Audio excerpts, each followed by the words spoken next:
got to talk about humbleness. And so I get a phone call, and it's Remy Ma. She did 7 months, about to come home, 7 years and a couple of months. And she calls me, we have that awkward talk. And I told her what I could tell you.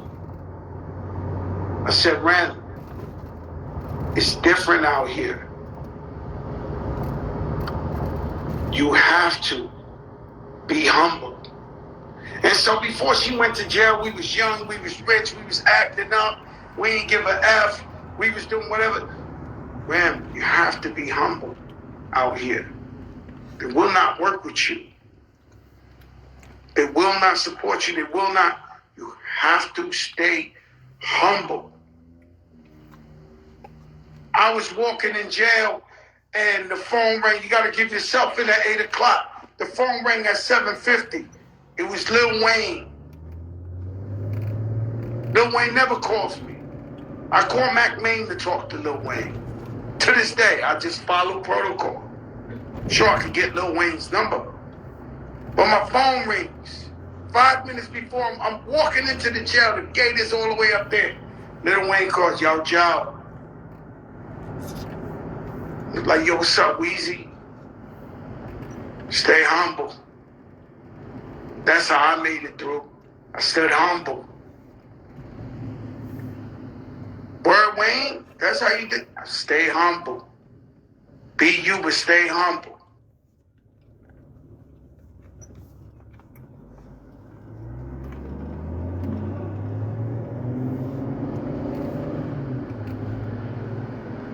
And so just like I told Remy before she came back out into the world, I said, yo, Ram, you got to stay humble. And she rode that shit all the way to the bank.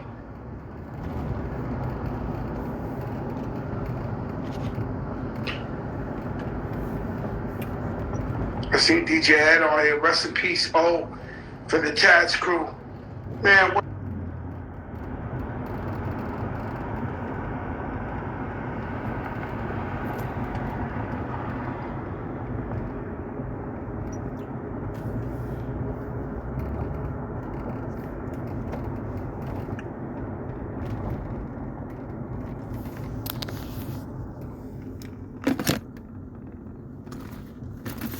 good guy, what a great smile, man. This guy, this guy.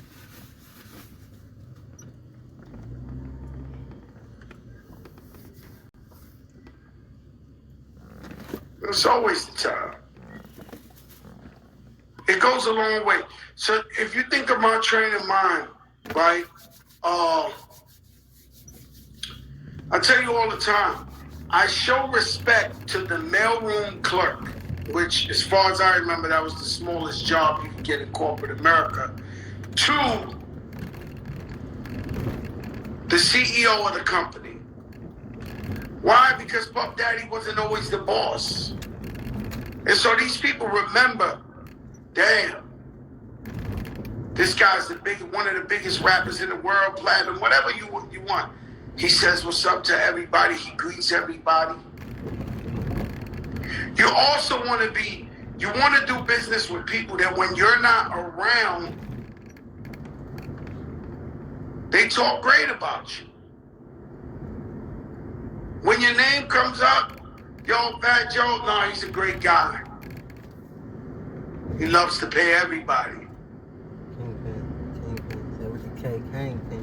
He's a great guy. That's what you want your reputation to be. Humble, professional, and do your job. And that's it. That's how you want it to be. If you got somebody say, oh, they come late all the time.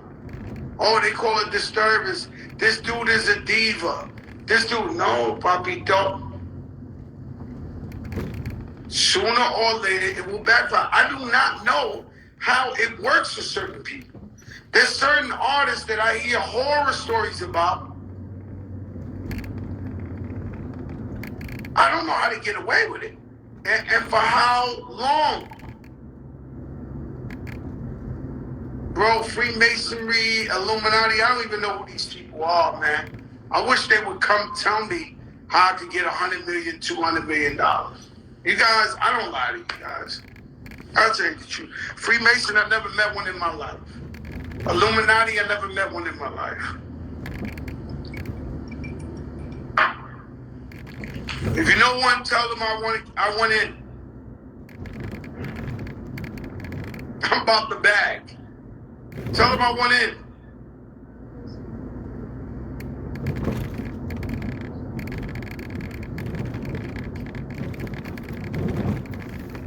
Certain people ain't worthy about stories. They're gone.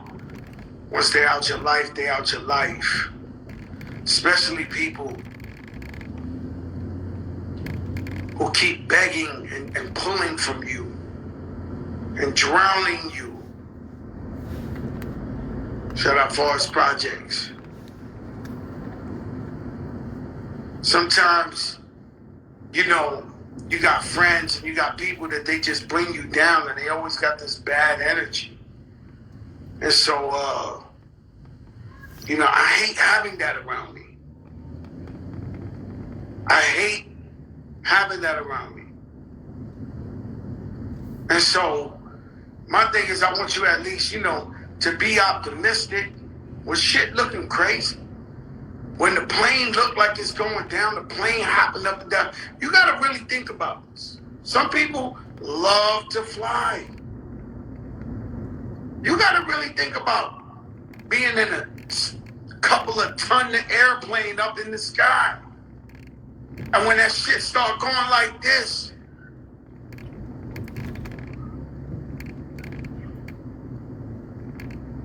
and you scared to death,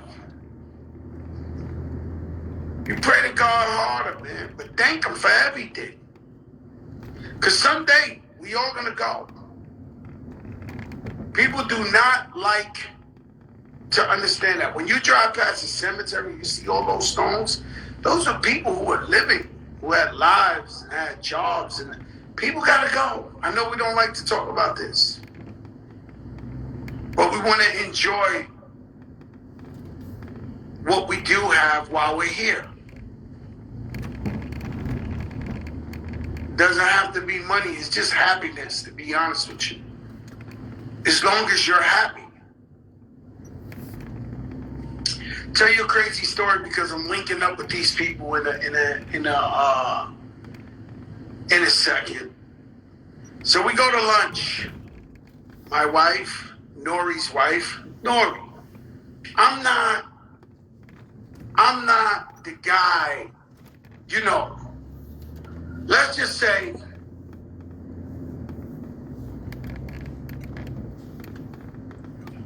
I'm not a professional drinker. I might take a sip and say some rock or much finer vodka. But I'm not a professional one. So if you slip me 2 to 3 of those for real, I'm gone. I'm a lightweight. And so we go over here. Shout out to Clinton Sparks. What's up, my brother? And so we go have lunch, 12 in the afternoon, 1 in the afternoon. Nori won't stop ordering all type of wines and liquors. And the next thing, you know, peer pressure, they're forcing me. Yeah, I gotta do it. I'm drinking. They drinking. We drinking. We eating. So all of a sudden I wake up. I get up and I'm like, you know, like bouncing. And I do not smoke. I told you that all the time. The one time I smoked, I got naked. I don't put it past me smoking in the future. Okay? So I do not smoke. I have never smoked.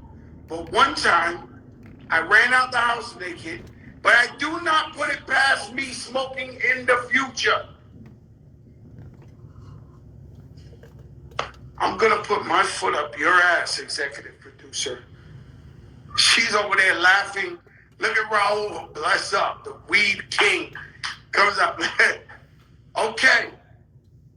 So I'm with no, let me go. Y'all want me to tell y'all the story or not? Y'all laughing at me? I mean, listen. And so, I never smoked with Nori. He'll tell you. And so I'm drinking. I get up and I'm like wobbling, almost like a boxer when they're knocking him out and he gets back up and he's like, so I'm like, oh shit. Because I'm embarrassed. And I'm laying against, I'm standing against the wall and I'm like, yo, let's go, whatever. So we go upstairs. I'm really drunk, right? So we go upstairs. I buy Nori an outfit or some Gucci shit or whatever. Yo, Nori, this looks fly on you. Louis Vuitton, I don't know. I just, it's my brother. And so I'm like, yo, here you go, some fly shit. I forget what it was. And all of a sudden, I feel my hand pulled, like gravity, pulling me. And I'm moving somewhere, and I'm so drunk. And it's moving me. Next thing I know, I'm on the elevator, and we on the elevator, and I'm like, where are we going, right? So we go down one floor. All of a sudden, I'm being pulled into this jewelry store. What's the real name of it? I say Van Cooper. What is it, Van Cleef? Van Cleef. So now, have you ever been to Bar Harbor in Miami, which is probably the flyest mall in America? This is the store that has all the diamonds in the window. It's the shit you can look at, but don't really look at it because you can't afford it. You got to keep it moving. No one even steps in this shit. They got like green rugs and shit. Like there's too much diamonds. Not to even go there or look at that. And so I'm in the Van Cleef store. My wife's been pulling me the whole time. Now I'm gonna be honest with you guys. I believe I've been set up. And I'm so drunk. The man comes out. He puts on a white rubber glove.